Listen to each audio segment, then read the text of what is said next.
right now. Right. We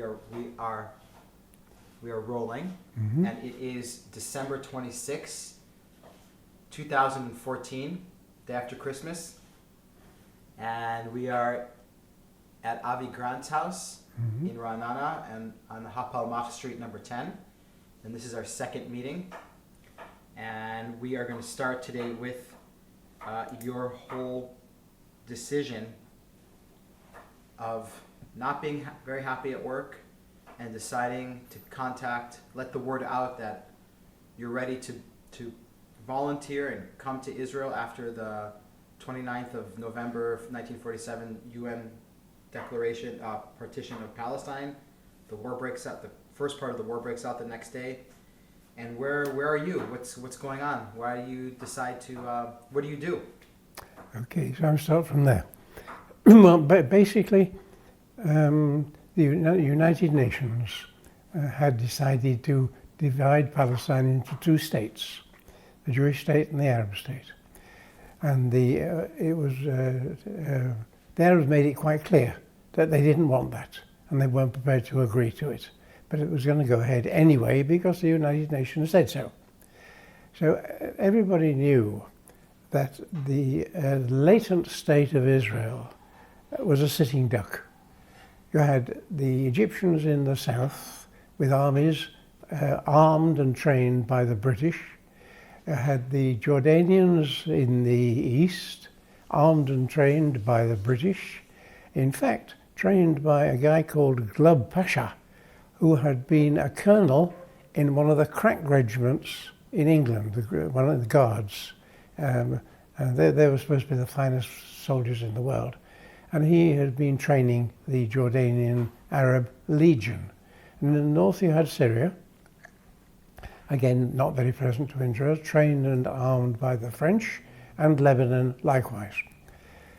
Israel, there was 600,000 Jews living in Israel, in that country at that time. That includes women and babies and children and old men to face these armies. And it was, well, no, they didn't have very much by the way of munitions. The British had confiscated any Jewish arms that they found on the kibbutzim or whatever. They would raid the kibbutzim, and if they found arms, rifles, ammunition there, they would confiscate it straight away. And more than that, they would put the people in jail. Well, isn't it true that if you were found with arms on you, you had a death sentence in mandatory Palestine by the British? Yes, I'm not sure about the death sentence if you were just found with arms, but certainly it was very much that way. The British were certainly trying to decrease the possible fighting abilities of Israel. So this was all quite well known.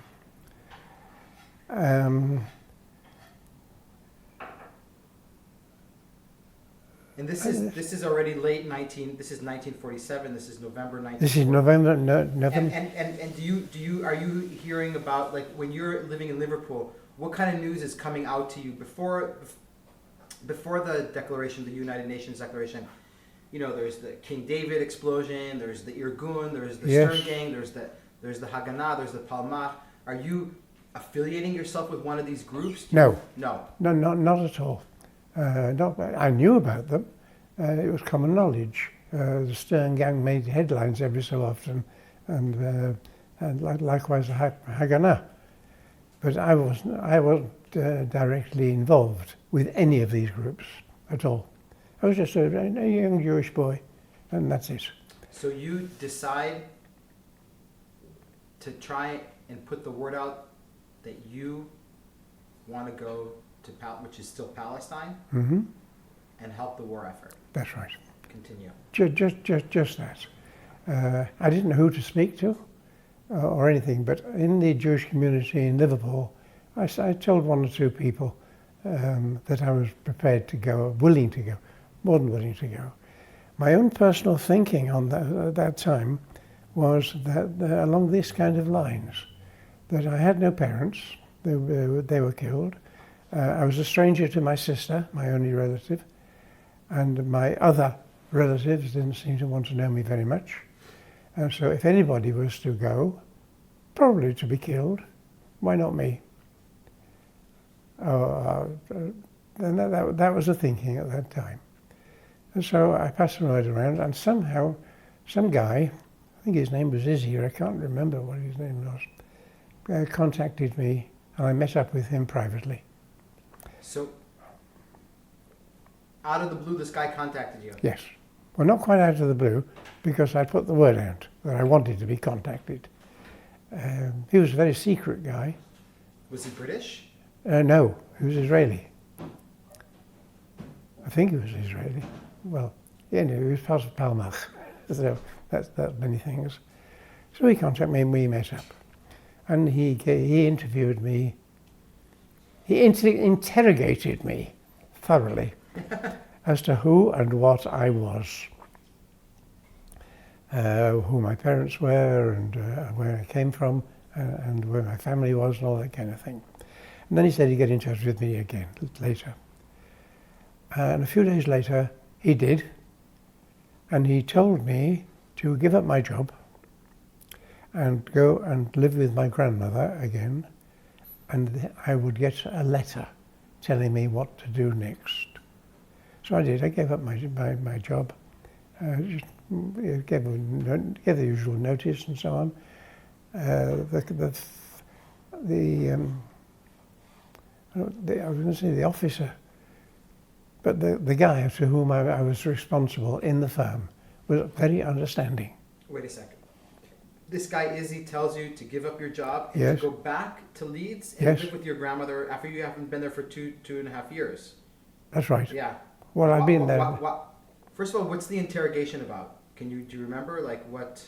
Who are you? Who are your parents? Where are they? Where did they live? Who are your grandparents? And so on. Where did they live? And he knew something about the Leeds community, so he would ask me direct questions about the Leeds community. Okay, to confirm that you know these. Exactly. He wanted to know that you knew standard procedure about the Leeds Jewish community. That's right. That you weren't BSing him and that you weren't trying to infiltrate. That's right. Everything directed. Do you remember how long that meeting lasted for in Liverpool? About an hour and a half. That And kind then of he thing. sends you back to your grandmother and he says, Then you'll get a letter you'll get a letter. with further instructions. And I trusted him completely. And what does your grandmother say? Why does she ask you why you're moving back? Why you gave up your job? She didn't seem particularly interested. None of my family seemed particularly interested. You would have thought that they might have made a bit of a fuss of me or something. Nothing at all. Nothing at all. So the next thing is I'm back in Leeds with my grandmother and a letter arrives.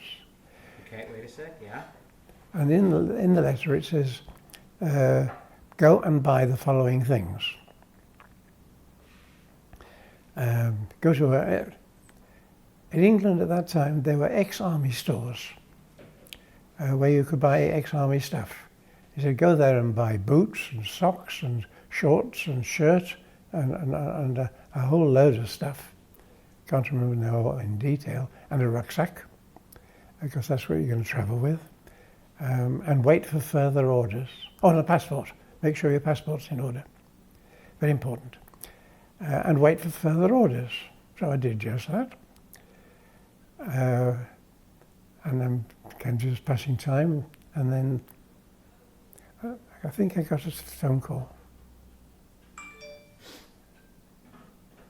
I think I got a phone call. I can't remember exactly what.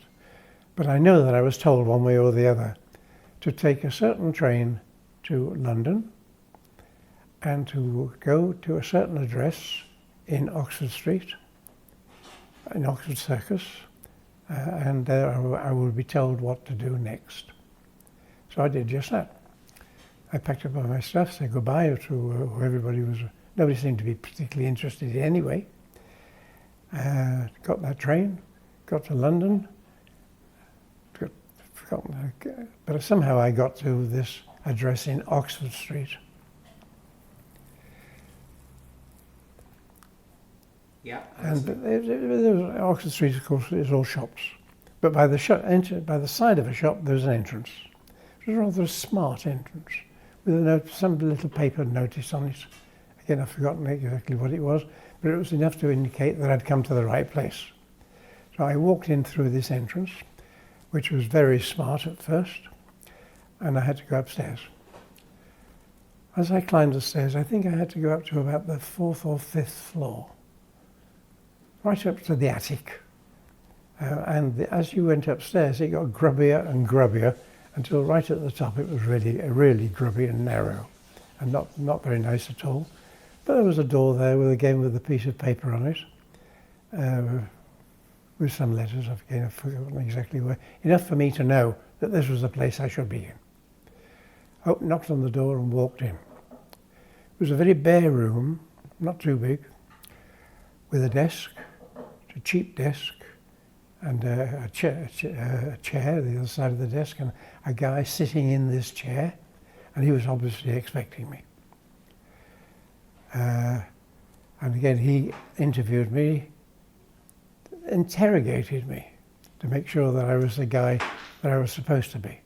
That I was, in those days, I was then Cyril Goldberg, and was I really Cyril Goldberg? And can't remember how he interrogated me, but he did, for about an hour, and we sat and we talked. And was he British? I think he was British, but his English was very good. His English was very good. So after about an hour and a half of being cross-examined, he said to me, "Okay, fine, I accept you.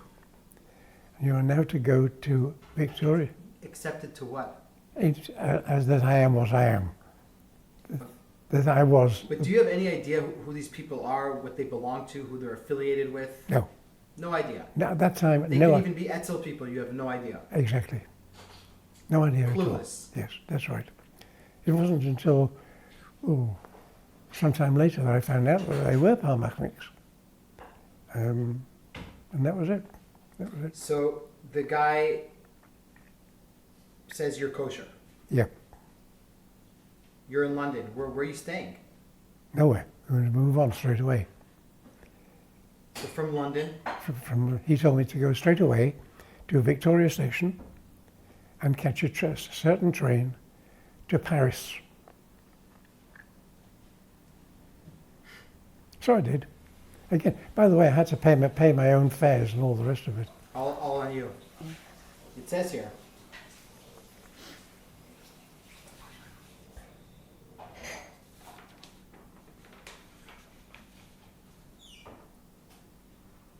Phone call.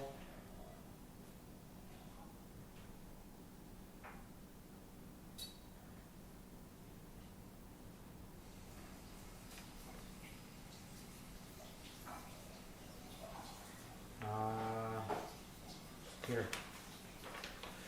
Oxford Circus, a piece of paper stuck to the wall, like you said. It was a small room. When he seemed to be satisfied that I was indeed Cyril Grant, as I was known, he told me to go to Victoria Station and catch a train to Paris. That's right. Okay. Okay? Mm-hmm. No problems going through customs or anything like that. I wasn't questioned at all. Got to Paris, and I was told in Paris to go to a Hôtel du Bois. Hôtel du Bois. I remember it to this day, very well indeed. And so I think I took a taxi, I'm not sure. I must have taken a taxi to Hôtel du Bois, which is a very nice little... How would you spell Du Bois? D-U, small D-U. Yeah. The next word, Bois, B-O-I-S. Capital B. I-S. Hôtel du Bois. Hôtel du Bois. Near the Arc de Triomphe. It's just at the back of the Arc de Triomphe. These things... so right near the Champs-Élysées, not far. Right at the top of the Champs-Élysées. Okay. You're at the top of the Champs-Élysées, and it's behind there. I got to the Hôtel du Bois, walked in, the reception, and they seemed to be expecting me. I was told that I was to share a room there with some other boys and wait for further instructions. So we shared. Just a second. I'm so. Okay, so the receptionist told me I was to share a room with these other boys and wait for further instructions. So we were shown to the room, given a bed. I can't remember exactly how many boys there were there, but I stayed there for a few days, and more boys came. Yeah, more boys came during that time. Where are these boys from? England and America, mostly from England. There wasn't all that many, about 10. Up to about 10. Go away, dog. Go away. Go, Barbara, call this dog away. Josie, come here. Up to about 10. And every day, a man would come. Who? A man. A man would come. Would come and tell us what was going to happen. Usually, for the first few days, he said, you're not moving today. You're to stay here for today. I'll come back tomorrow and tell you what's going to happen tomorrow. So every morning he came. During that time, we didn't pay for the hotel, Okay. but we had to buy all our own food and our own maintenance completely. Okay. And each day, for some days, he would come and say, you're not moving today. You stay here for another day, another day. There's one more boy coming, there's two more boys coming, or whatever it was. Eventually, he said, we're moving. And he said, I want you to divide up into twos or threes and to travel in pairs without acknowledging anybody else that you know. You're traveling just as two people going to Marseille, and you're going to Marseille. And you're traveling on such and such a train from, I think it was the Gare du Nord, but I can't remember exactly which station it was. So I piled up with somebody, I've forgotten who now, and off we set. Wow. Okay? Mm-hmm. I travelled with somebody, and all the others did as well, but we ignored each group ignored every other group. And we travelled down. Hold on a sec. You're- Just a technical, actually has to do with this. Okay, so you are now, There's an important thing I forgot to mention. okay, When we checked into the hotel, they always ask for your passports. And that was the last I saw that passports for a you long checked time. into the hotel in Paris. Yes. At the Hotel du Bois. Hotel Toldois. Everybody handed in their passports. And those passports were used many, many times, as we'll tell you later on. Yes. So you're on your way to Marseille. We're on our way to Marseille. We get to Marseille. Train pulls into the station, obviously. We get off the train, and there's somebody there looking out for us. Difficult to describe, but you know there's going to be somebody. Yeah. And you see this guy standing at the end of the platform, kind of waving his hands like this, and slowly, in pairs, we went to him, and he told us to get onto the back of a lorry. There was a lorry parked there, just at the end of the platform. And we all got onto the back of this lorry, which was closed in completely. You couldn't see anything from the outside.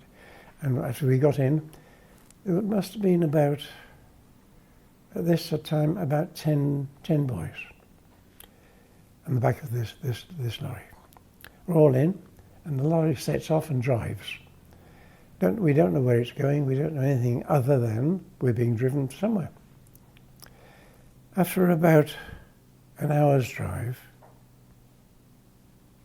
maybe a little less, but that kind of thing, the lorry stops, the things open up, and we get out in a place called Grand Arenas. Raanana was a displaced persons camp outside Marseille, a big camp. It's a DP camp. A big DP camp. I'll try and describe the camp. Please. The accommodation, the huts, were Nissen huts, or the equivalent of Nissen huts. Now a Nissen hut has got a semicircular roof from earth to earth and brick ends. And the roof itself is galvanized iron, and that's it. There's a door at one end, so you have your brick wall with a door in it, galvanized iron for the roof to the end, and a brick wall at that end. And that's all. And the Grandarenas had many of these, so many altogether. There was also a kitchen, but I don't remember the kitchen, and I don't remember where we got the food from. But we did get food there. You want to say something? No. Yeah, I want to continue with the description. Right. In the middle of this camp, there was a, what do you call it? An area which was fenced off from the rest of the camp. And in there were French guards. And the French police or whatever, police, were supposed to run the camp and organize it and be responsible for it. In fact, they weren't. The camp was actually run by Palmach. Did you know that they were Palmach by then? By this time we knew they were Palmach. How did you find out that the people that are organizing you are people from the Palmach? They told us. They told you.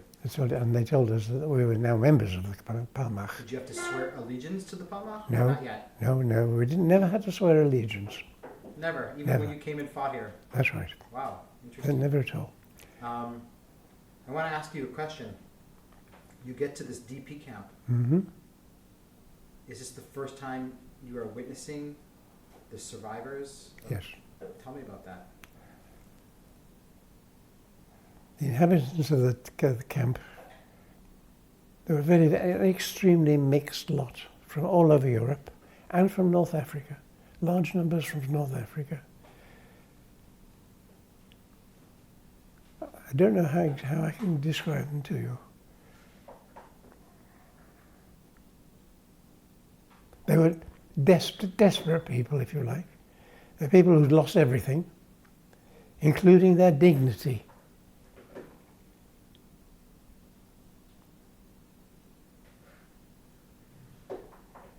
I think the best way I can describe it to you was that later on I was made welfare officer of that camp at 21.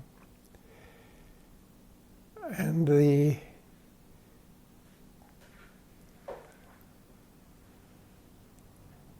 people there were more like animals. This is a horrible thing to say, but it's true. They were more like animals than people. There was often murders at night in that camp at night, people killing each other for the very things that they stood up in. They had virtually no possessions, no more than they could comfortably carry. Their standards were quite different, very, very difficult to describe.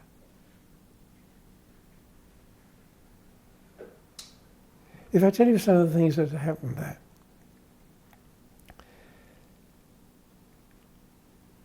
as a welfare officer, it was my job to go around, and the first thing I had to do every day was to go into each huts and get the people to clean up, because many of them would not go to the toilets.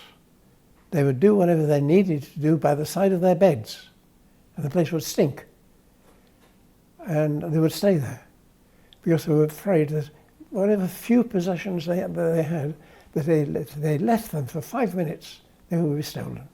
And that was the kind of atmosphere that was going through the place all the time. The toilets themselves, again, were a trough in the ground with a bar, just a long piece of wood. And you sat on this bar as best you could and did what you needed to do as best you could without falling into the trench. and it stank to high heaven. The whole place stank. As for washing, I think there was some taps somewhere. I don't remember getting washed there at all. And the people in this DP camp were not only Jews.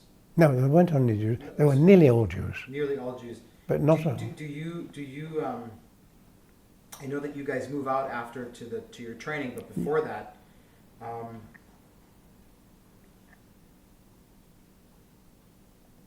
do you hear any stories from these people? No. We didn't. Very difficult to communicate with them at all. With them, yeah, I'm sure. Because of the language problem. Yeah. They all spoke different languages. Or Russian or Polish or Moroccan or Arabic or occasionally get Hebrew. And what's that?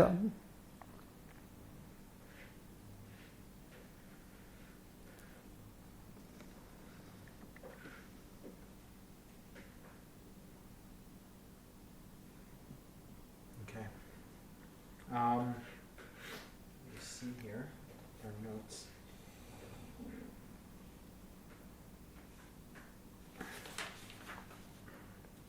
It says here, Grand d'Armes was a large camp holding for some thousands of displaced people. Morocco. The camp was supposed to be organized by the French. In fact, it was entirely by the Palmach. Can you elaborate on that? Yes, very much. The French used to go home at night, and they come back into the camp in the morning. They come in through the main entrance of the camp and walk right the way through to their I can't think of the name. When you have a small enclosure. Quarters, like their quarters? So they call it quarters for now, it'll come in a moment. And stay there all day, and at night go back out the same way, and that's all. That's all that had to do with it. Everything else was done by the Palmach. Palmach organised the people coming into the camp, that's another story, and everything going on in the camp. The idea, of course, was to ship these people out to Israel as soon as possible, whenever there was transport available. And people stayed in the camp until transport was available. Who provided the food? That I don't know. Okay. I don't know, but there wasn't much of it. How many people were in this camp around, roughly? I'm guessing. Guessing, yeah. Thousands? Oh yeah, some thousands. How do you, must have been very hard for you to see this, to experience this kind of... As a young man who hadn't been out of England before, it was just, everything was new. Everything was different. And you were there to do a job. And you did the job as best you could, whatever the job was. And that's all there was to it. I mean, it was shocking conditions. But you didn't stand there and say, these conditions are rotten, these conditions are bad. You stood there and said, what do I need to do? And you did it. And that was it. It says here,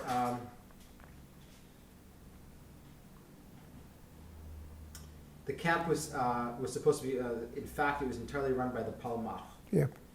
It was a very large camp. In the center of the camp was a compound. A compound, that's the word I'm trying to remember. Which housed the French police. They all lived in Marseille. When they went back at night. Conditions in the camp were primitive. People lived in huts, something like a Nissan hut of British Army in the UK.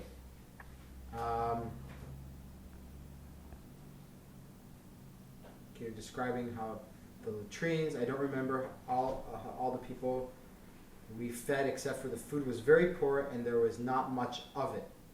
There was some washing facilities, something like water taps with some people used occasionally.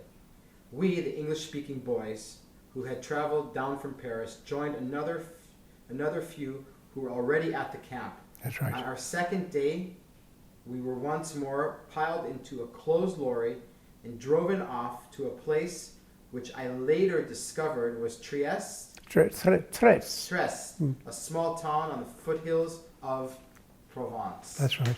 Which Provence I've been to is very beautiful. It was a lovely place. Beautiful, beautiful place.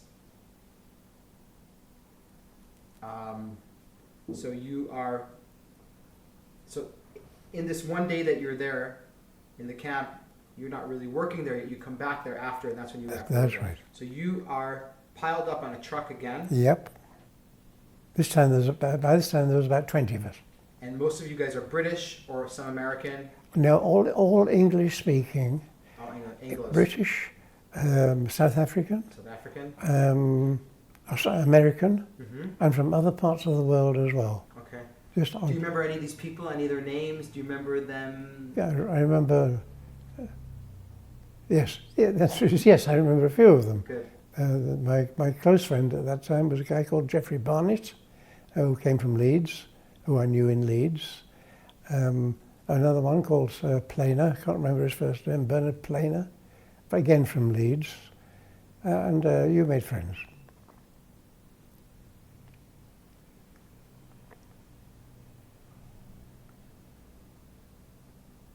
I don't know if Geoffrey Barnes is still alive, but he became my good contact, my good friend. Yeah. For whilst I was there.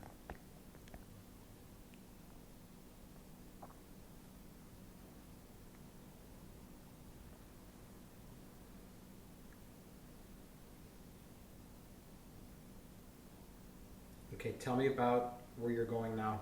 Now we're going to, I think it was an old hunting lodge in the hills outside Marseille, at this place called Tret. It's not in the Tret, it was outside Tret.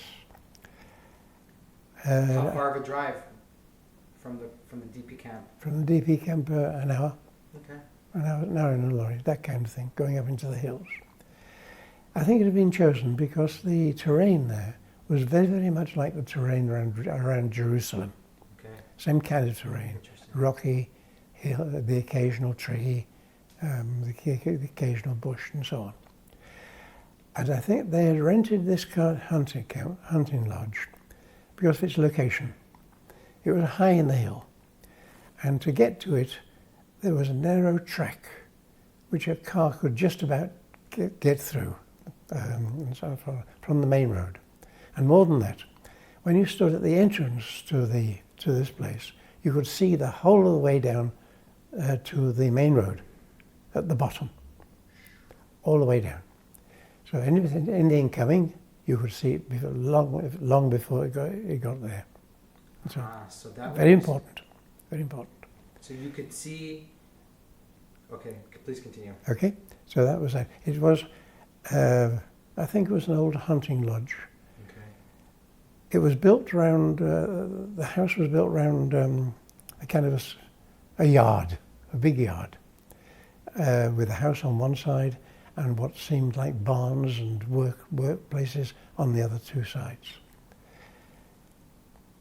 There were beds there, but very little else.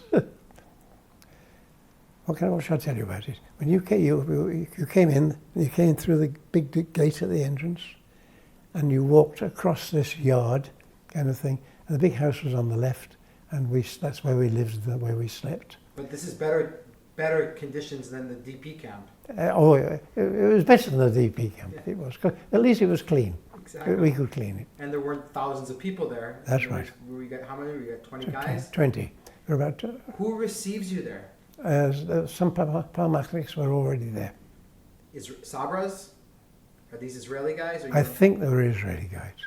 I can't be certain, but I'm pretty sure they were established Palmachniks who had been sent out to do this work. There's no doubt about that. So that's where we were, and there we were trained in the use of rifles. Okay, before that. It says here, Trieste, a large, I saw the buildings, I learned later that this area had been carefully selected, This training went on for 2 weeks, all day and much of the night. Yes. Training began immediately. We were taught how to handle various forms of guns, Sten rifles, Baron, and so on. We also went through a physical training, running up and down the mountains, crawling along. Okay, tell me about the physical training and the ammunition training that you guys went through. Physical training, we didn't do exercises. I understand. They would take us on running through the mountains, up and down the hills, that kind of thing. One of the things we had to do, there was a wall about 10 foot high. We had to run over it. That meant running like hell towards the wall, and when you got there, to put your foot as high up on the wall as you can, and to hope that the momentum would carry you up over the top. I could never do that.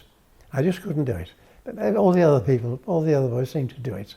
But that's the kind of training that we were subject to. And what about with weapons? Weapons were usually done in the yard, maybe outside, but not. You've never touched weapons before in your life. I had actually. You did, yeah? But that's a very, very easy lesson. But there, we were taught to take a Sten gun to pieces and put it back together again. Rifles. There's different kinds of guns. I can't remember exactly what. Mortars, radios. I don't remember using a mortar, but we might have done. But all kinds of things went on. I can't describe the detail. The Sten guns, by the way. The Sten guns there were real Sten guns. That is British made. Somewhat different from the Israeli Sten guns, which we came across later on. There. And that was that. There's a interesting story here that you write about. I'm going to read the bottom of what you wrote here, and then you're going to tell me the story. It says, "It was in Trieste that I had my first lesson in official corruption." Oh, yes. Please.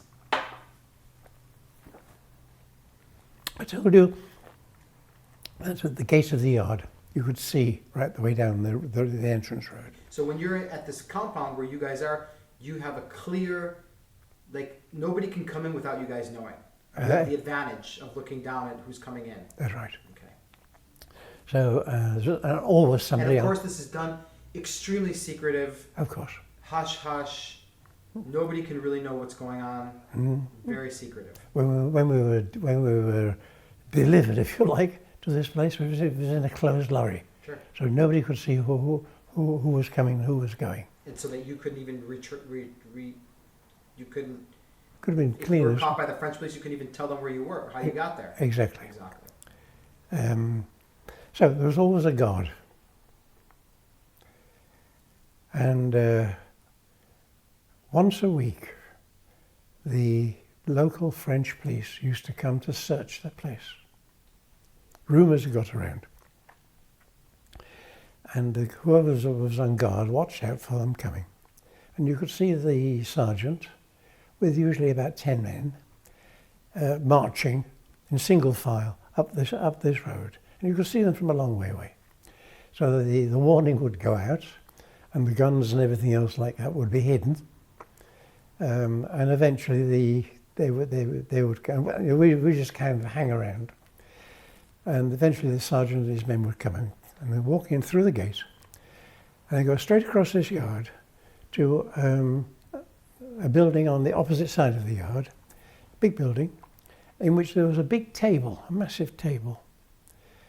And they would each take their places around the table. The sergeant would come and sit at the head of the table with his men on both sides of the table, and that's it.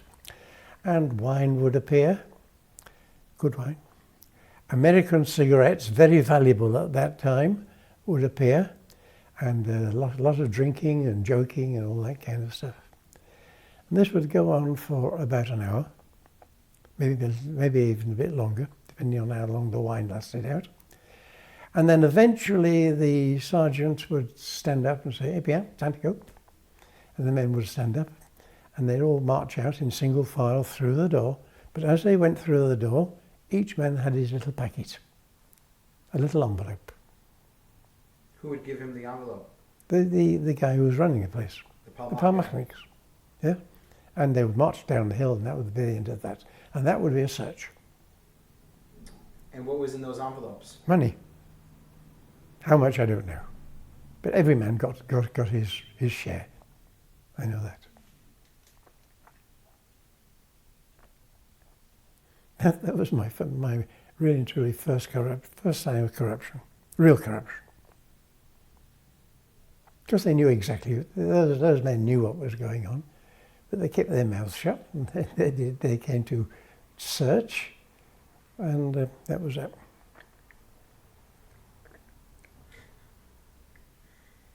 And when they were sitting at the table, was the Palmach guy sitting with them? Oh yes, and joking, okay. and So laughing, and laughing and joking. We're good friends, you know.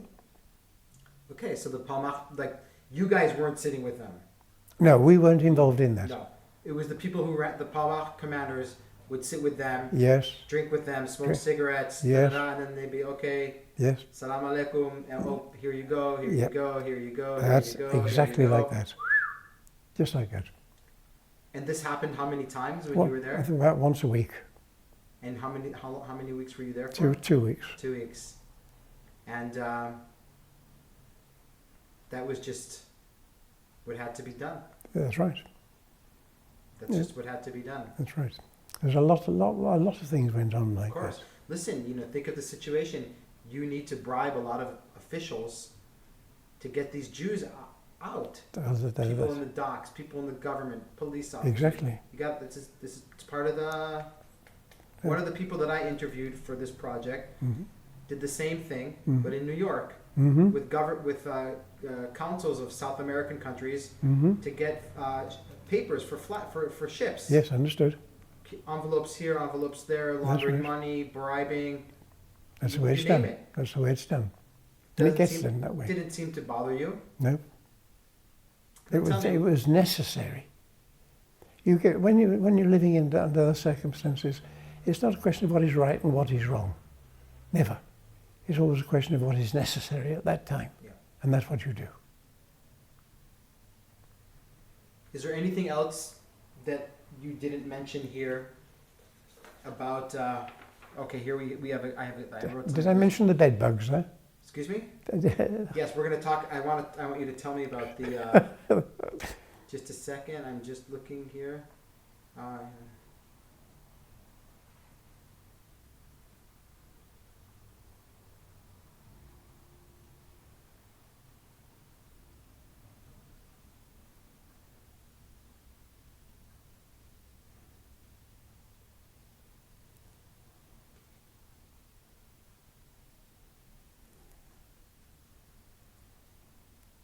It says here, guard duty was done on a 4-hour shift. Basically, this meant standing or sitting at the gate, watching down the road of Trieste, reporting on any movement except for the scarce by local grenadine.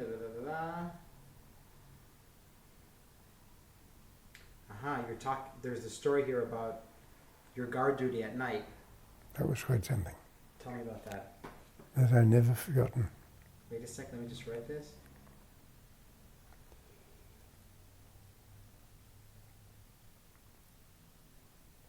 Okay. That was an experience which shaped the rest of my life, actually. My turn to do guard duty. Excuse me? My turn to do guard duty. And I think I'm on duty from something like... It says from 2 a.m. to 6 a.m. To 6 a.m., that's right. Mm-hmm. That's right. Now, 2 a.m. it's dark. There was no moon that night. Pitch black. You could hardly see your hand in front of your face. And the night just went quite normally. Nothing spectacular.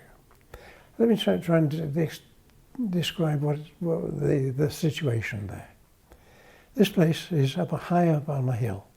We could call it a mountain. On the side of the mountain, so there's a valley below. And on the other side of the valley, there's another mountain. And the valley runs east-west. And there's mountains in the distance as well. And normally, through that night, it had been pitch black, not a bit of light anywhere, not at all. because it's away from towns, so you don't get the town glare that it does give pitch black. Suddenly, there's a little shaft of light appears from over in the east, just a little bit.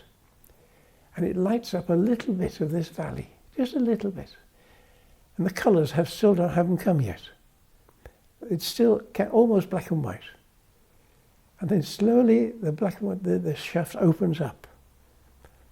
And it's lighting up more and more of the valley. And as it opens up, so the colours start to come. They weren't there originally. And it's just a fantastic sight to see this. It's almost like watching creation. Because first of all, there's nothing there, there's nothing to be seen. And then you get this little bit of light coming in and you see a little bit of something, but you can't quite make it out because it's black and white, and then slowly that opens up. And it opens up until it's the brilliance of the colours and the flowers and the trees and everything, the rocks, absolutely amazing, absolutely fantastic thing. And also the most important thing was the cigarettes we were smoking in those days were Gaulois. They were the cheap French cigarettes from French tobacco. And Gaulois have got a particular smell of their own. And even to this day, when I smell Gaulois, tears are coming to my eyes because of this thing. When I smell Gaulois cigarettes, I'm back there. At guard duty? I got down back on that guard duty. It's a fantastic thing. So you actually saw the break of dawn? Yes. Like the real slow, like... It was the dawn. It really it was. The break of dawn. Yes, it was. Slowly, yes. slowly. It was almost as if the world was being created in front of my eyes. What month are we talking about? What time of year is it? I'll tell you just one moment. Work it through here. April. Spring. So it's also... This is April. This is April. April 1948. End of April. April 1948. Yep. It's an amazing experience. Yet very simple experience, but yet so... very moving. First of all, because you're by yourself. You're not with anybody else. And you've been by yourself for some 2 or 3 hours. And you're quite comfortable being by yourself, no problem at all. And then this thing is revealed to you. It's almost as if you're watching creation. It really is.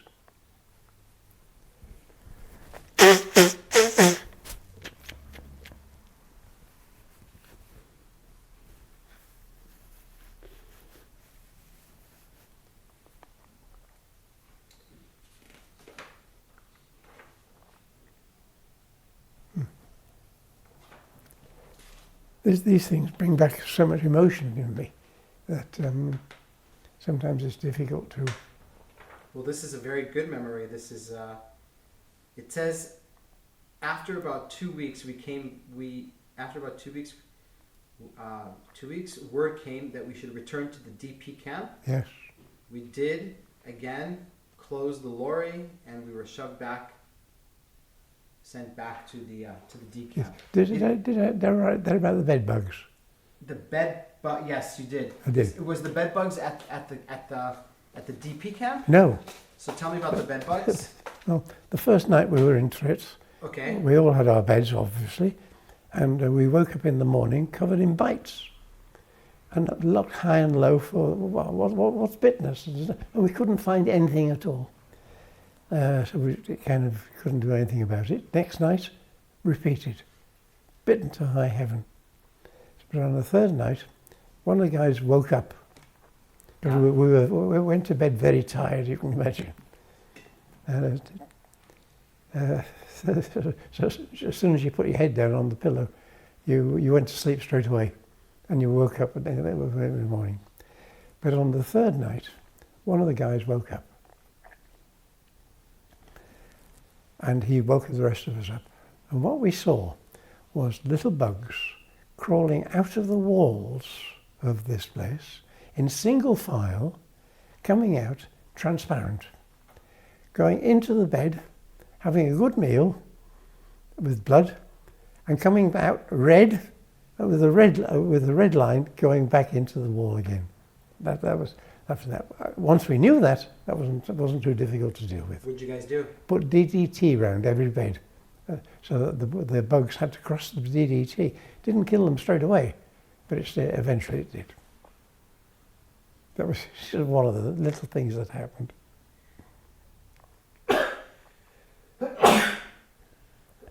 Excuse me. Before we go back to the DP camp, is there anything else that you want to tell me about the 2-week training that you had?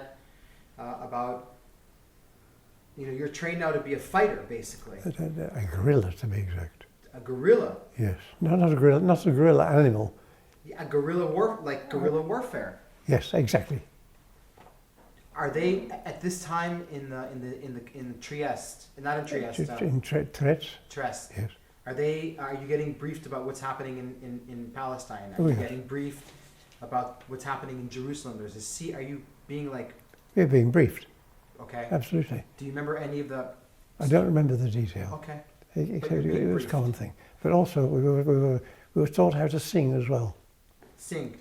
Anu ha palmach, the palmach songs, in the evening. So they taught you. What would you guys do in the evening? Sit around a bonfire? No, I wasn't exactly sitting around a bonfire, but it was singing together. Singing together.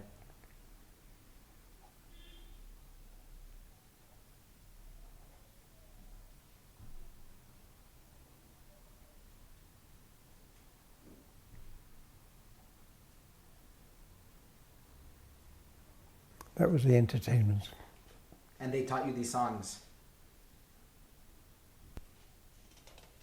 I have a question to ask you, actually. Did the Palmach people that were operating you guys, did they respect the fact that you guys were volunteers? Oh yeah, didn't occur. The fact that you were there was enough. You see, when you say did they respect the volunteers, that implies that they might have made some special arrangements for us, and they didn't. Okay. We were being trained to be one of them. And they were remarkable people, the Palmachniks. Sex didn't matter. Men and women they're treated exactly the same. Self didn't matter. Their personal being didn't matter. They were there to do what needs to be done, whatever it might be. If that meant killing or whatever, that's what it was. Are you at this time, do you have any contact with your family back in, no? Not at all. So what happens now is that you guys turn back and go back to the DP camp, and it says here, welfare officer. On our return to Grand Arenas, we each were given work to do during the day of running of the camp. Yep. At the age of 21 years of age, I was the camp welfare officer. This involved looking after the inmates of the camp as best as I could, and was in fact a dangerous job. Oh, it was. Please, let's elaborate on that. How can you elaborate on that? You had to do things. Sure. Yeah. It's fine. Thank you. My first job in the morning was to go around the camp and get them to clean up the mess. And that in itself was a dangerous job. Because whenever you confronted these people whose lives had been on a knife edge for some years beforehand, they were antagonistic. They weren't cooperative at all. But you had to get it clean. Okay, hold on. We're going to stop for a sec. Yes, okay. These people in the camp, the inmates of the camp, had nothing to lose whatsoever. They had nothing. Only the stuff that they stood up in and the bit that they could carry with them when they moved, that's all. Well, when you get to that state and you've been living in that kind of state for some time, and seeing people around you die from hunger, from whatever, you lose your humanity.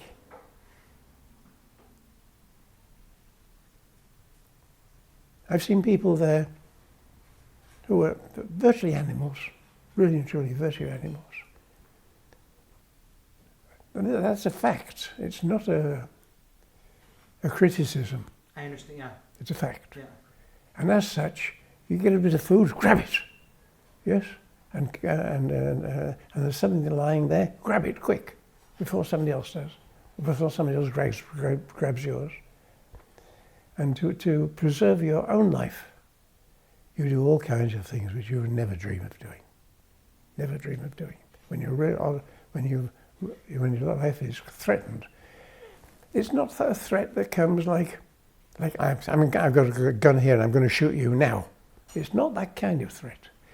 It's a threat which is prolonged over a period of time and is gradually increased, so that your first reaction is just very small, and then it gets worse and worse and worse.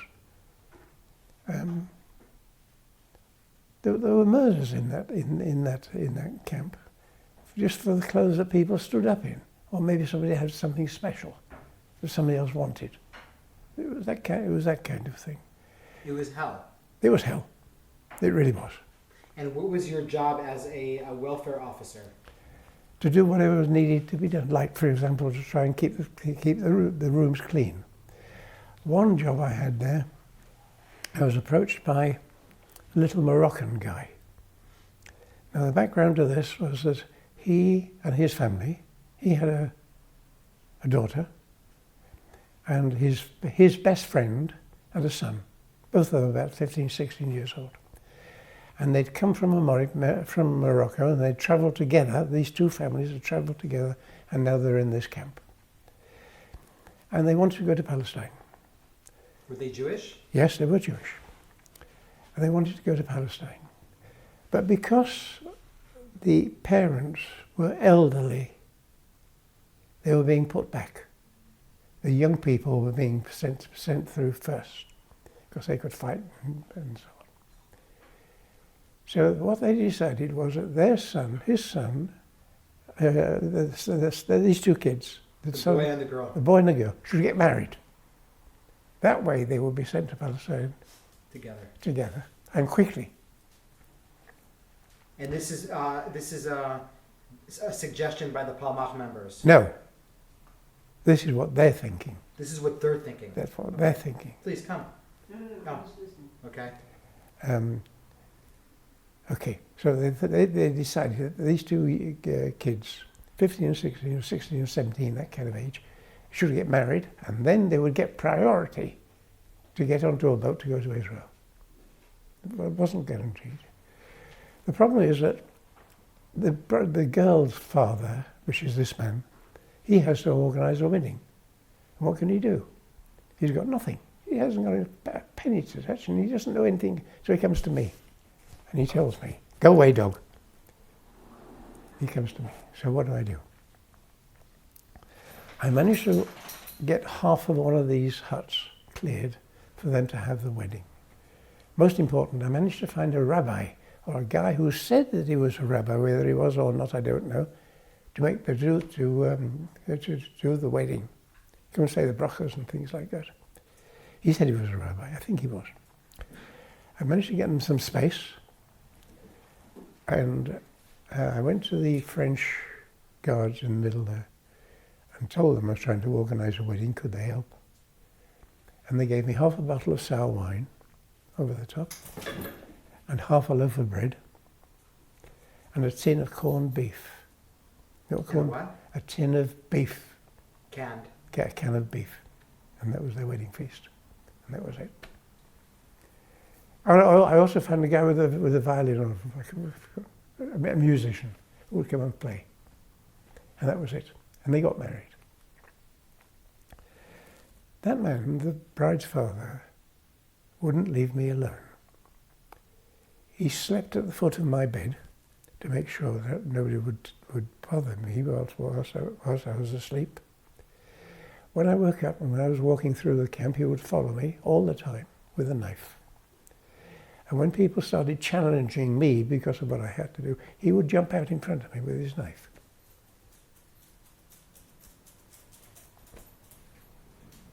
That was, even the thought of that.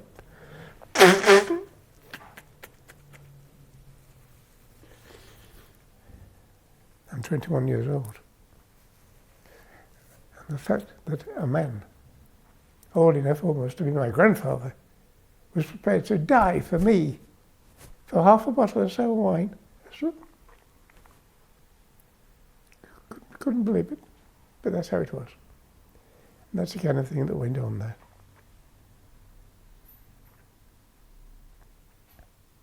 Were you at the wedding? No. I had other things to do, I've forgotten what now. A long time ago. But that I remember, vividly.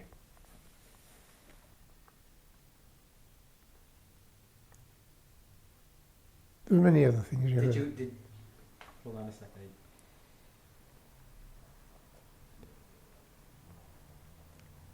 These are the things that stand out, that stay with you for 70 years later.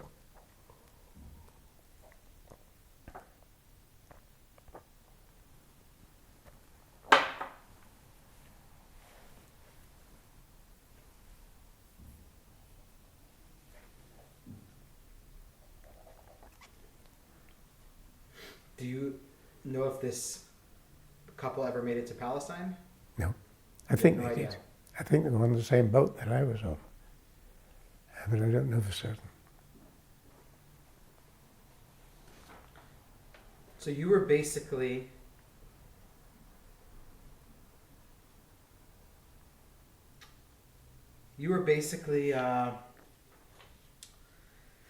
how would you explain it? You were a person who made things happen. You were a person who tried to control some sort of order and sanity and things being hygienic. That's right. Things being clean. Yes.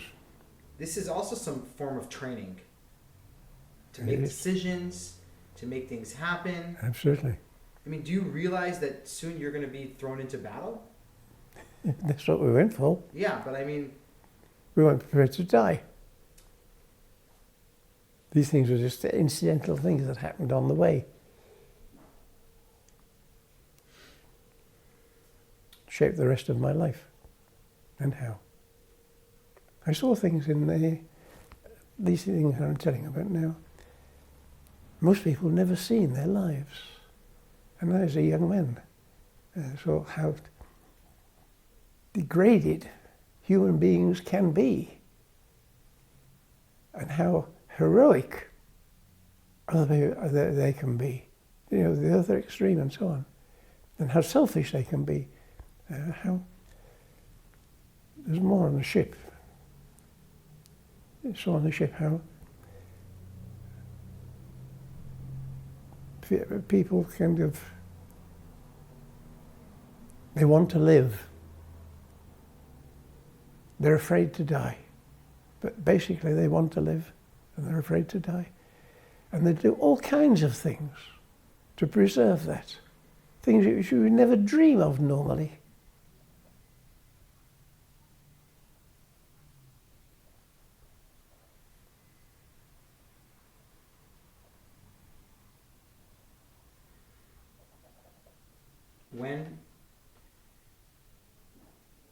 When do you get the word that... To go. I'd been doing this job for about a week, and then we were told, you're moving tonight. That again is another experience. Oh. We were delighted to get out of that place and to move. Anywhere. That's what we thought at that time. We'll go anywhere. That's right. So do you want to move on to that now? Yeah. You ready? Okay. You want to take a little break? Yes. No, yeah? No, I'm fine. No, you're okay? I'm fine, yes. Okay. We told us tonight you're going. Tonight we're leaving. That's right. I can't remember whether it was tonight or whether it was in an hour's time, but it was that kind of thing. So again, we piled up into lorries, Well, there were a fleet of lorries available. And I suspect that they were British Army lorries. Got good reason to suspect that. Why? Because the Jewish Brigade of the British Army did a lot of work ferrying the DPs, displaced persons, down from the north to the south in their lorries at night. The lorries were, what can I say? They were British Army lorries. And they were borrowed from the British Army to ship DPs around the country, from France and from Italy and so on, to wherever they were going. Anyway, the fact was that these lorries arrived. And we got into the lorries, again closed. And at night, sorry, forgive me while my nose drips.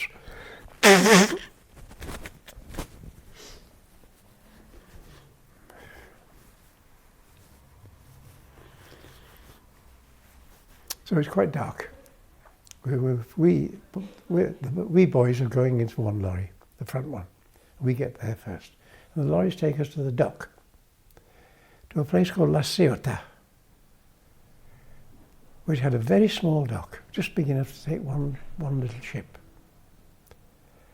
And there's a problem. This ship's going to take 600 people. And we've only got 20 passports. And the French insist that everybody should have a passport when they go on board. So how do you get 600 people on board with 20 passports? Because none of the DPs have any... No documents, none at all. So you do it like this. First of all, it's dark. And you set up 3 tables on the dockside. And the French customs and the French immigration sit at the middle table. And the Palmachnik sits at the first table. At the third. And at the third table. And these people get out of the lorries, one at a time, and they go to the first table, and they pick up a passport with a piece of paper in it. They go to the second table, and they give the passport to the French customs, who open it up and stamp the piece of paper, both of them, and they give the passport back to the guy, whoever it is, who then goes to the third table, hands over the passport, and gets on the ship. The passport then goes back to the first table. And that's how you get 600 people on board a ship, and everyone had a passport when they went through French customs. And one of those passports was probably yours? It was.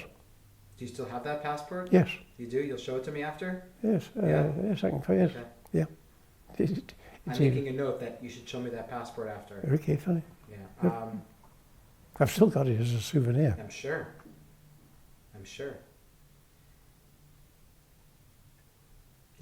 That passport when sent in was used, I know that it was used many times, always with a piece of paper, but on one of the occasions, the guy must have missed with a piece of paper. He's actually stamped the passport. So you have it on your passport, the French immigration stamp. Yeah. Remarkable. Yeah. Remarkable. And how long does it take to get all the people on board? A couple of hours. A couple of hours. And the ship is it's a Greek or an Italian ship? It was an Italian ship. I found the Teti. Because I interviewed another person that I know you know, whose name is David Tepperson. Yes. And I think he told me that he also came on the Teti. It could be. It could be. You guys were on the same ship? It might have been. I don't know. Because maybe it was a ship that just went back and forth a lot, or I don't know. But he said also Teti. Yes. Yeah. But anyways, that's just something. He said Teti as well. Yeah, he said Teti. The Teti was an Italian ship, which had been condemned by the Italian. Teti is T. T-E-T-T-I. Teti.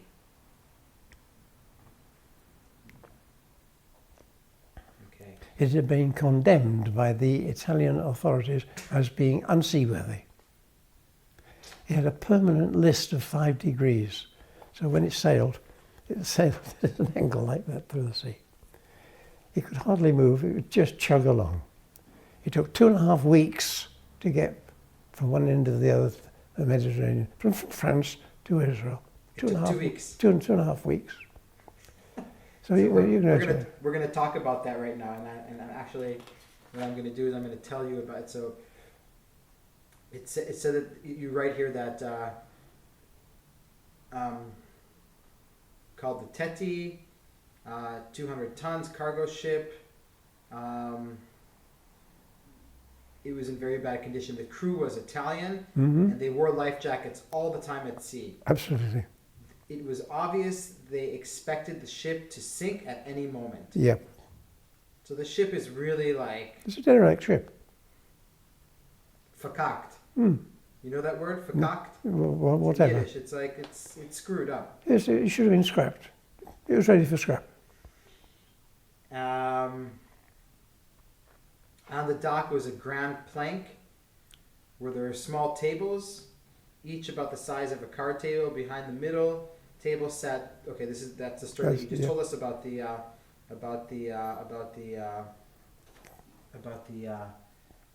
passports. Yes. And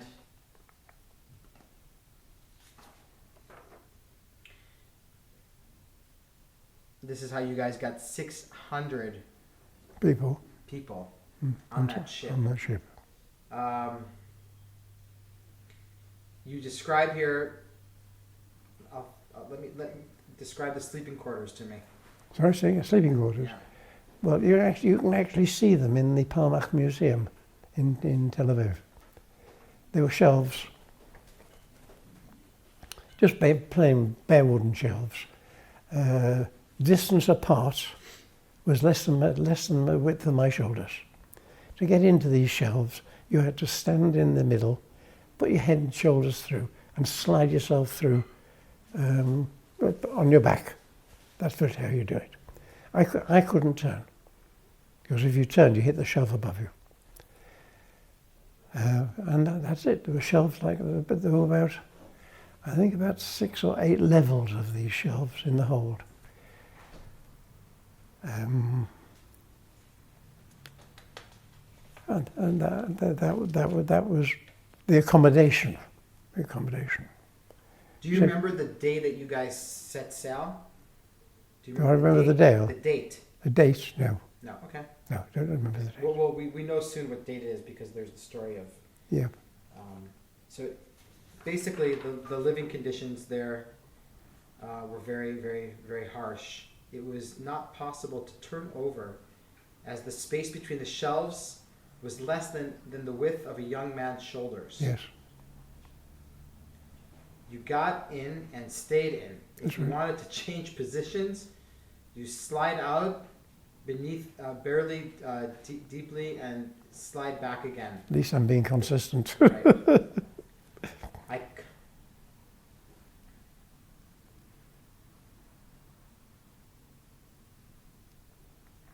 I climbed a place.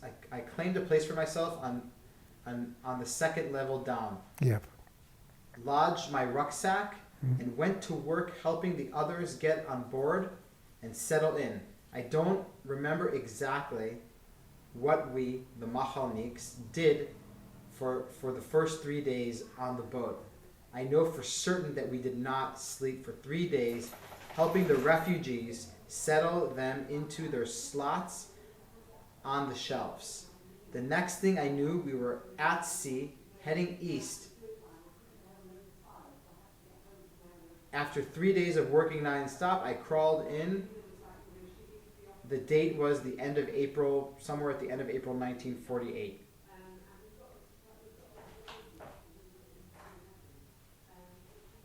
Okay, so you don't remember exactly what you were doing, but you were for 3 days. You guys were very busy. Working non-stop. Do you remember what you were doing, or No, just helping other people, basically settling them in or whatever. just helping? It's just helping. Like a crew. That's right. Yeah. To avoid detection, we were sailing we sailed flying a Panamanian flag. Yep. Can you tell me about that? Well, the British were patrolling the Mediterranean, looking out for ships like ours. And if they found them, they would just take them off to Cyprus or something like that. So we sailed under the Panamanian flag. And also hatches. All the passengers, everybody, was under hatches all day and all night.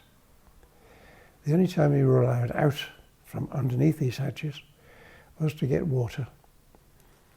And water was issued twice a day. Morning, 1 cup in the morning, and 1 cup in the evening.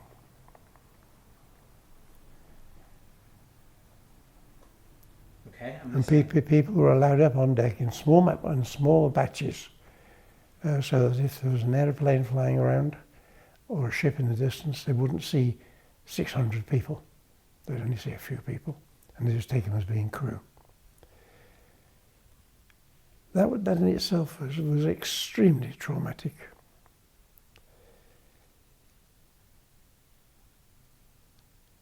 The water was issued. There was a pump on the deck that pumped water from the water tanks below. But I think one of the water tanks had leaked and there wasn't a lot of water available. So it was hence the ration of 2 cups a day, 1 in the morning, 1 in the afternoon. The pump you worked with your hand, like that. So people would queue up and fill that cup with water and do whatever they wanted to do. But these people were desperate. And to be without water in the heat and the stink for a whole, 12 hours is very punishing, very difficult to do indeed. And they were losing their temper. And they were some of them would try to rush the tap to get there quickly, to get there early, maybe to get more than their fair share, who knows, to get some water to survive. And it reached such a state when we were issuing water, somebody had to stand by the tap with a chain in their hands, a 1/2-inch chain. And if anybody started to rush that tap or anything like that, you had to hit them with the chain. And that's how it was. To stand there with a chain in your hand and somebody's coming and they're desperate and you know they're desperate and you're feeling the same way yourself for that matter, but they're rushing it and you can't allow that. It mustn't happen. So you've got to hit them. That was just one of the things.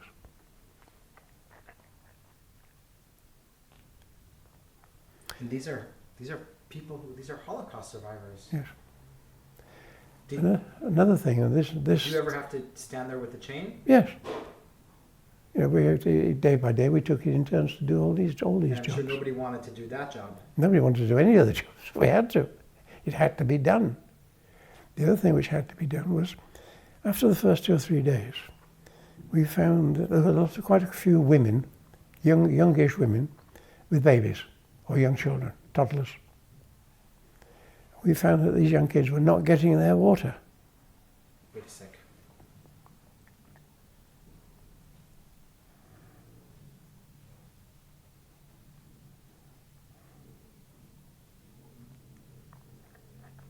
Okay, yeah. Yes, we're not getting their water. And when we tackled the women, well, why aren't you giving your child water? The answer was, I can always have another child. This child can die. I can always have another child. Which shows you how the mentality.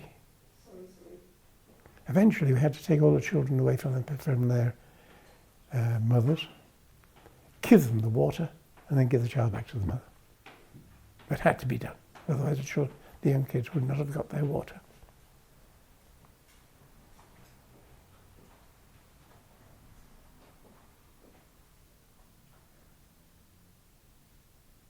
How many years did it take you to digest these things that you saw on the boat? I couldn't talk about them for 40 years.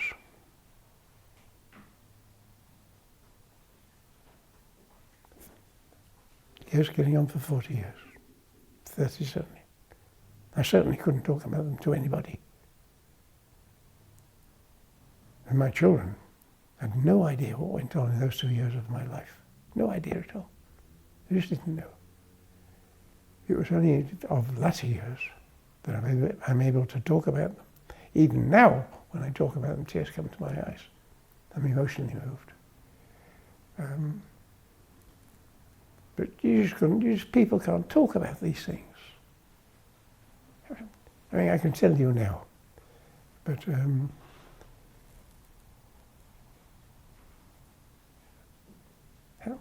how can you understand what went on there? How can you understand crawling from out of those shelves to get your water or to get your ship's biscuit? One biscuit a day. Not for one day. For over 2 weeks, day after day, day after day. It's almost impossible to understand unless you've actually experienced it.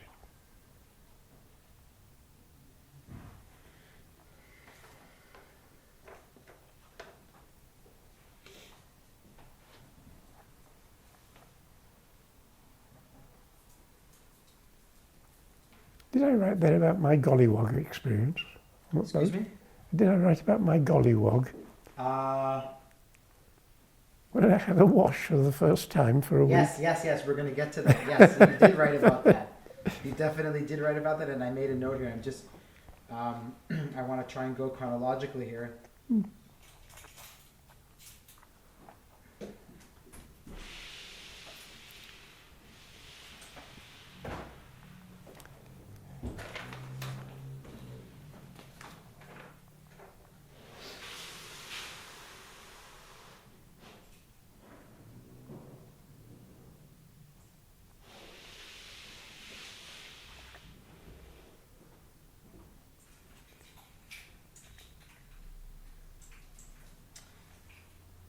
Okay, so let's do that.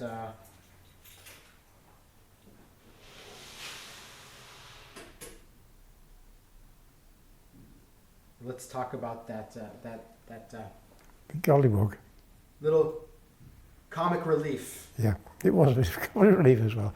This was after we'd been at sea for about a week, and I hadn't washed at all for that week. And it was just, the whole body was stinking to high heaven, everything on the boat, but that boat stank. So I thought, and I'd hidden a little bar of soap in my rucksack, just for good special occasions. I thought, this is it. I'm going to have a wash. And so I'm going to wash my hair.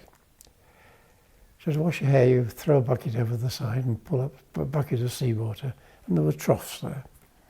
And I started to wash my hair with this soap. Ever tried washing hair with seawater? Well, I didn't know at the time. I mean, it was a good soap. But when you wash salt water with soap in salt water, it forms a gel. And it formed a black gel because I was filthy. And I washed my hair, and it formed this black gel. And my hair stood on end, all standing out, just solid with this. I had to live like that until I got to Israel. So you couldn't get rid of it because it was just salt water. There was no fresh water to wash with, only salt water from the sea. So what if you pour more salt water over it? It didn't make any difference at all. It didn't affect it. Why didn't you just maybe cut all your hair off? That's what I should have done, but I didn't think of that at the time. I mean, cutting all your hair off at the time was not fashionable. It wasn't fashionable, huh? Not like this. No. Right? No, that's what I should have done.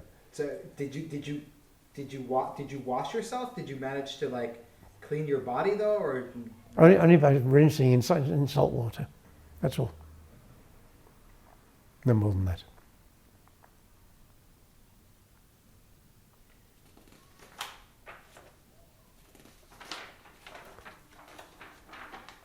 It says here, there was one great day on the ship which I shall never forget. And as soon as you say that, I know what you're talking about. We were sailing along the north coast of Cyprus. Yep. About halfway along the way to Haifa. We had been beaten down under the hatches. Batten down. What's that? Batten. Batten down under the hatches for some days, only allowing people on deck for a few. Suddenly there was a noise of unusual activity on the deck above us. Yeah, that was a great day. Tell me about that. Well, first of all, you should know that we were being followed by a British destroyer.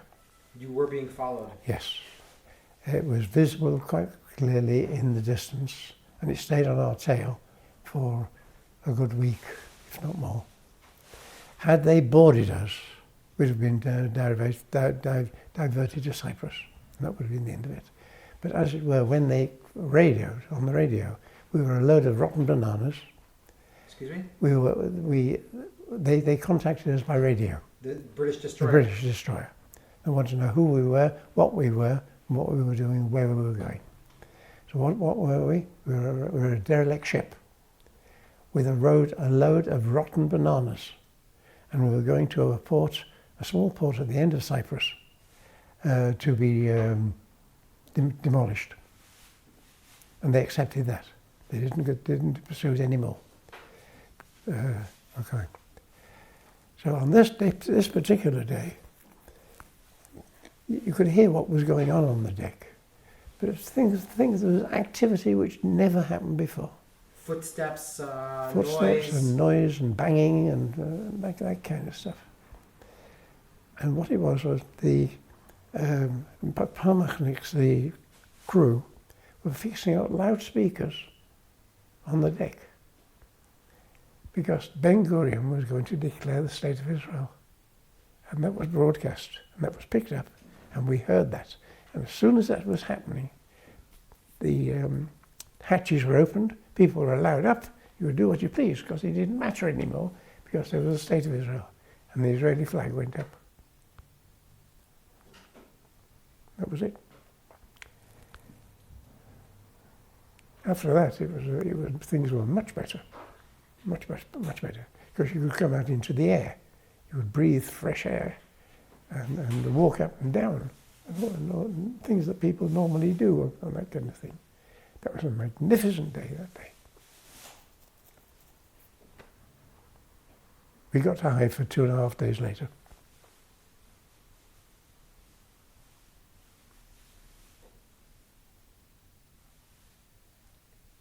Was there any, what else do you remember about that day? Sorry? What else do you remember about that day? Just the joy in everybody's, these people had been through hell. They were still living in a living hell. And all of a sudden, there was relief. There was release from this thing. Maybe they could have a normal life. Maybe they would be normal people after all said and done. Can you imagine the joy of that? Even the joy of being able to walk up and down on the deck of the ship instead of having to lie on your back all day, 24 hours a day. So all of a sudden you're allowed to go up on deck. Yep. Everybody's up on deck, not a problem. You don't care about the British anymore. That's right, exactly. And what do you remember about hearing on the, because you don't understand Hebrew at the time. Is anybody translating to you what Ben Gurion's saying, or you just No, it was just enough to know that he was saying. There was nobody translating at the time. And was it broadcast live or was it live? Recorded? Live. Live. Ben Gurion gave that speech in some hall in Tel Aviv. Yeah. We've been there. Yeah. And that was broadcast from there. And that was broadcast live. And we heard it. And that was,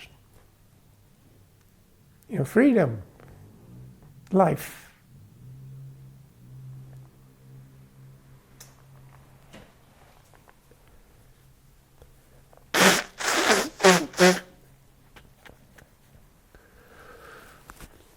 Little did they know. What? That most of them wouldn't see it. What's that? Most of them would be killed. Most of the people on board. Wait a sec. What were you saying? Most of the young men on board would be killed when they landed in Israel. We're jumping ahead.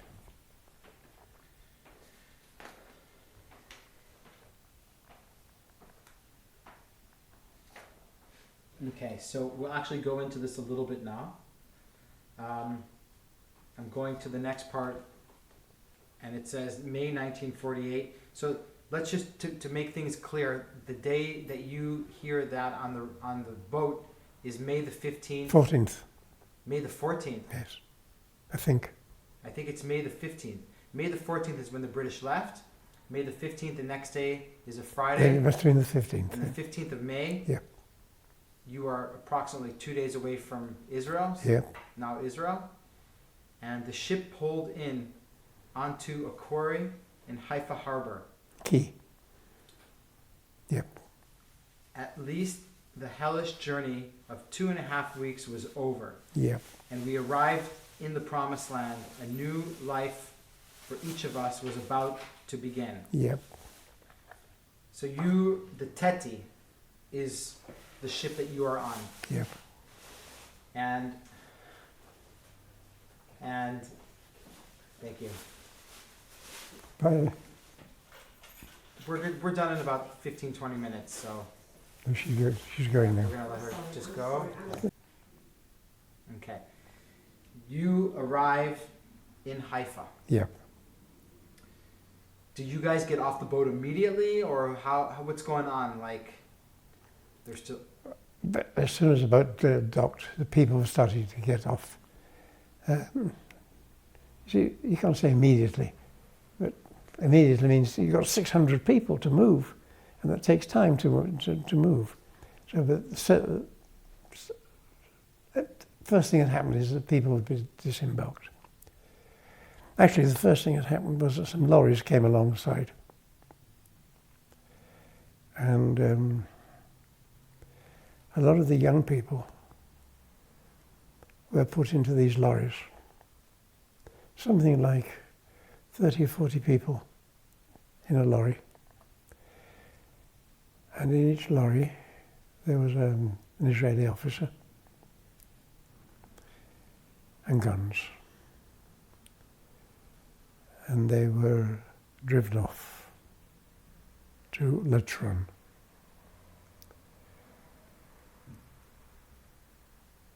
The people didn't speak Hebrew. Very few of them understood any Hebrew whatsoever. They spoke all kinds of languages from the whole of Europe, from the whole of North Africa. But they were given these guns, and they were shown how to use them. And they were driven off to Letron, where most of them died. The Arab Legion was defending Letron. There was a big fort in Letron on one side of the valley. On the other side of the valley, there was the Letron monastery, which was fortified by the Arab Legion. The Arab Legion were crack legions. And somebody gave the order that we were to go break through that road to get through to Jerusalem. And these 400 people were the 400? 400 were the battle of the army to break through. Very few of them had ever seen a gun before or ever handled a gun before. And they were given their orders in Hebrew. And the whole of that area was covered with corn, ripening corn, so that it stands fairly high. And the Arab Legion just mowed them down. And the majority, by far the majority, died on the spot. It was the biggest mistake that the Israeli army ever made. Biggest mistake. The things were very desperate at that time in the war. They had no alternative. But you will not find a record of those people's names or their graves anywhere. And these are people that came off of your boat. That's right. And you remember seeing them getting on the trucks. That's right. How come you weren't put on these trucks? Because we were different. We were the Machal. And we were taken off to an army camp to do other things.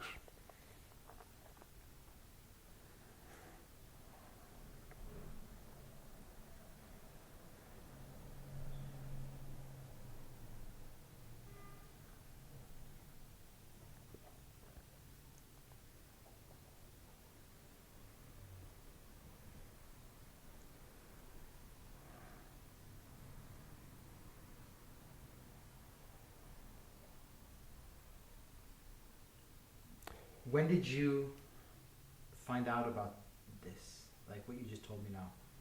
Shortly afterwards. Really? Yes. Really? Yes. When you get off the boat, where are you taken? We were What about customs and immigration? no formalities. You off the boat in that lorry. And where are you taken to? To an army camp called Tel Litvinsky. Litvinsky. Okay, let's go. Let's see here. The situation in the Egyptian army. Okay, you give a very good description. So basically, when you arrive right now in Israel, it is the second. It's the beginning of it's the end of the first phase. It's before this. There's a truce that comes like a month and a half after. That's right. But when you come, there's wars on. It was really on. Yeah. The Palmach Haganah and Irgun and other underground movements had equipped arms on their way during the later years of the British Mandate. Guns had been made back in back streets. Yes. So what? The whole world watched this drama unfold with expectation, with exception of the U.S. and other two countries that gave the Jews that you could get weapons. One of these countries, of course, was Czechoslovakia. Yes, that's right. And France. And France. In the selection of people to travel on the ship from France was now Israel. Preference had been given to young. Okay, so I didn't go over this part of your testament, your written stuff, but let's continue. Mm-hmm. You're taken to Tel Litvinsky. Tel Litvinsky. Which is now Tel HaShomer. Which is now Tel HaShomer, yes. Litvinsky. Okay, tell me what happens at Tel Litvinsky. Now that was one. The British had two big army camps in Israel. Tel Litvinsky was one. The other big one was Sarafand. That comes later. And they used to, when they were fighting in North Africa, the troops used to be sent to one of these two camps to rest, and then back to fight again. So they go there for a couple of weeks and then go back. They have again. R&R there. That's right, that kind of. And this is, you're telling me about the front, the Ella Main front, Montgomery. That's right. Right, that army that was fighting Rommel. That's right. Correct. Okay. Correct. So you get to Tel Litvinsky. So we get to Tel Litvinsky. I don't know if I mentioned, there's one very interesting thing there. There we could get a wash and a shower for the first time for 2.5 weeks. And that was great. We had beds to sleep on. One of the amusing things which happened there, the hut that we were put in, because we're all together now, 20 of us, the hut we were put in was on the edge of the camp, next to a melon field. Now bear in mind that for 2.5 weeks we'd lived on ship's biscuits and water, and here was a melon field. And the local people warned us, don't touch the melons. And we thought, well, we're not supposed to touch the melons because they belong to somebody, and you don't take other people's. So a couple of the boys decided that they were going to have melons. So they climbed over the fence, and they pinched melons, and sat there eating them joyfully. Next day, they were ill, like nobody's saying, because this village belonged to an Arab. who'd run away. But before he'd run away, he'd watered the whole field with sewage. That's why we were told not to eat the melons. That's just one of the amusing things. And did you eat the melons? No, I didn't. You didn't? I did what I was told. So that was that. So what happens when you get to Tel Aviv? Like, how long are you there for? Actually, that was my big base virtually for the whole of the time I was here. During the war? So, yeah. As long as I was in Israel, till I went back. Okay, so what do we do? Firstly, we were given leave to go to Tel Aviv. Okay. There's a war going on, but you just spent these 2 weeks on the boat. So it takes 24 hours to go to Tel Aviv. You get a 24-hour pass to go to Tel Aviv. That kind of thing. I'm not sure whether that was the first day or the second day. Okay. It was very early on. And I hadn't been allocated to any unit, because bear in mind that I'm an engineer, and they want engineers for engineering purposes, not for fighting purposes. Sure. So okay, fine. So the time comes when we get these passes to go to Tel Aviv, and they told us, yes, here's a piece of paper. You take that to the town marshal, some guy in Tel Aviv, and he will allocate you a hotel. What, a real hotel with a bed and a shower and fine. So, okay, so we have to hitchhike into Tel Aviv, and we find this town marshal who gives me, and Jeff Barnett. Tal Marshall, his name is? His first name is No, Tal? No. That's his status in the town. A town marshal in an army is an army officer who is responsible for army activities within that town. Ktsinair. Okay. Okay? Okay. So he can send you to a hotel, and the hotel will have to take you in. Okay. Okay, so he gave us these vouchers for a hotel, and he said it's at the bottom of Rehov Allenby, just across the road from the sea, and you'll be okay there. So we go there. Whilst we're going there, this is the first thing. Jeff Barnett and I, he'll confirm what I'm telling you.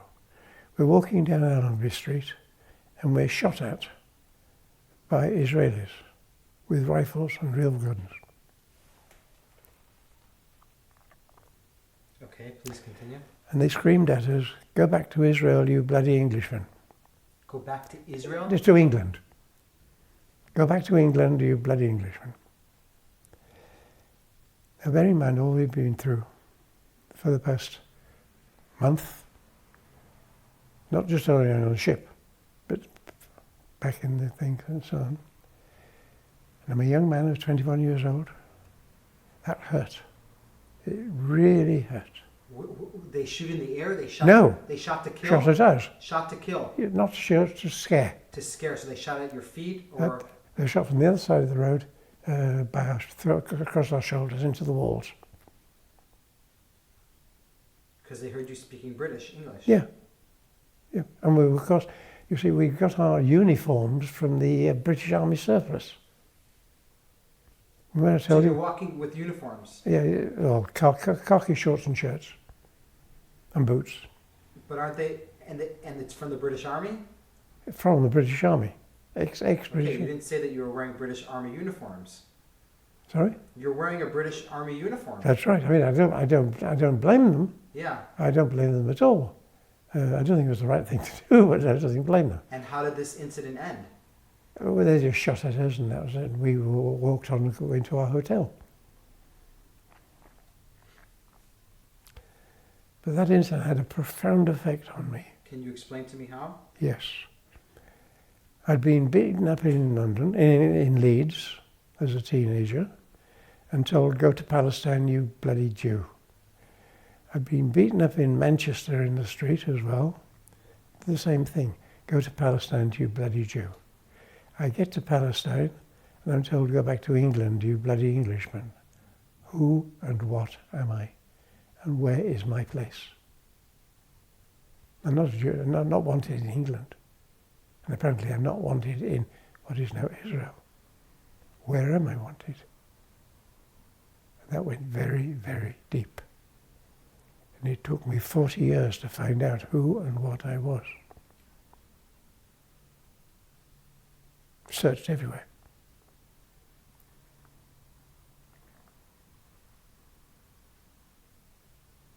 That was that incident. So eventually we get to the bottom of Allenby Street, and the hotel is called the Metropole. It's still there to this day. Where is it on Allenby and Hayarkon? Yes, it's on Allenby, and it's right down at the bottom. Yeah. Go and have a look at it.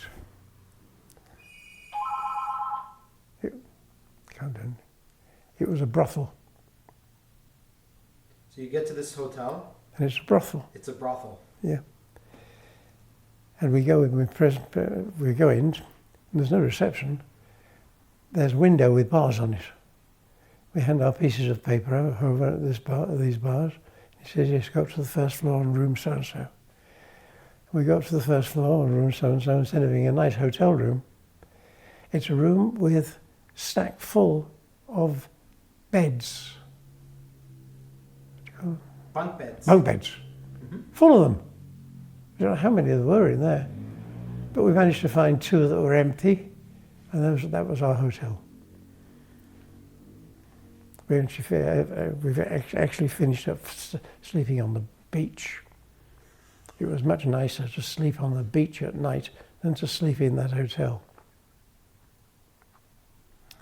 I found a way of sleeping very comfortably on the beach. If you ever have to do it, you lie in soft sand and you wiggle. Yes, until the sand takes up the shape of your body, and you stay like that for the rest of the night. You don't move. If you move, it's uncomfortable. You stay like that, it's okay. And I still sleep like that to this day. Today I get into a bed, I get into a position, and I stay there for nearly all the night. Maybe I wake up once or twice and just change position. Did you guys have some dinner, go have a few drinks, meet other Machal people in Tel Aviv that night? No. No. Oh, that night. Not that night. Not that. Later, we'll get to that in a later. There's the Machal, clubhouse. We'll get to that. Yes. They opened a club later. That That came later.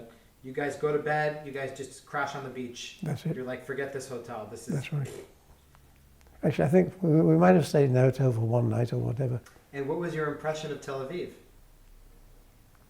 Besides the fact that you were shot at. Just nothing in particular. Okay. It looked like a derelict Middle Eastern town. Yeah. So what we're going to do now is... Tel Aviv in those days was very small compared to what it is today. Absolutely. There was no... Allenby Street was the main street of Tel Aviv. Yeah. You went down to the beach, and a little way along the coast, but no more than that. After that it was... Herzliya. Yeah, that's right. In Jaffa, down south. Yes, you walked. Yeah, you walked. Yeah.